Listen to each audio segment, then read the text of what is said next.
ദേ ഈ ഒരു കറി മാത്രം മതി ചോറുണ്ണാൻ. ഒരു കറിയിലൂടെ പല ഗുണങ്ങൾ.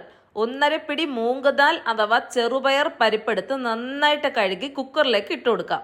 10-15 ചെറിയുള്ളി, ഒരുണ്ട വെളുത്തുള്ളി തൊലി പൊളിച്ചതും കൂടി ചേർത്താൽ 5-6 കാന്താരി മുളകും കൂടി ചേർത്ത് നെവക്ക വെള്ളവും, അതായത് അത് മുങ്ങി നിൽക്കത്തക്ക രീതിയിൽ വെള്ളവും, 1/2 ടീസ്പൂൺ മഞ്ഞൾപ്പൊടിയും പാകത്തിന് ഉപ്പും ചേർത്ത് അടച്ച് ഒരു 3-4 വിസിൽ നന്നായിട്ട് വേവിച്ചെടുക്കാം. ശേഷം നന്നായി തവി കൊണ്ടൊന്ന് ഉടച്ചെടുത്ത് മാറ്റി വെക്കാം.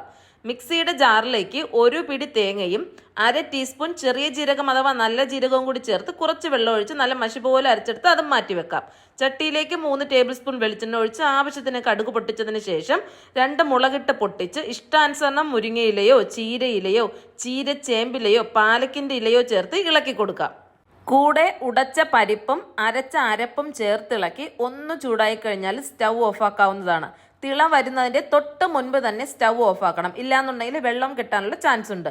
ഇടയ്ക്ക് ഉപ്പ് പാകത്തിനുണ്ടോ എന്ന് നോക്കണം. എല്ലാവരും ഒന്ന് ട്രൈ നോക്കിയിട്ട് ഫീഡ്ബാക്ക് അറിയിക്കാനും വീഡിയോ ഇഷ്ടമായി ലൈക്ക് അടിക്കാനും ഷെയർ ചെയ്യാനും കമന്റ് ഇടാനും മറക്കരുത്. ഈ ഒരു കറി മാത്രം മതി. നല്ല പ്രോട്ടീൻ റിച്ച് ആയിട്ടുള്ള കറിയാണ്.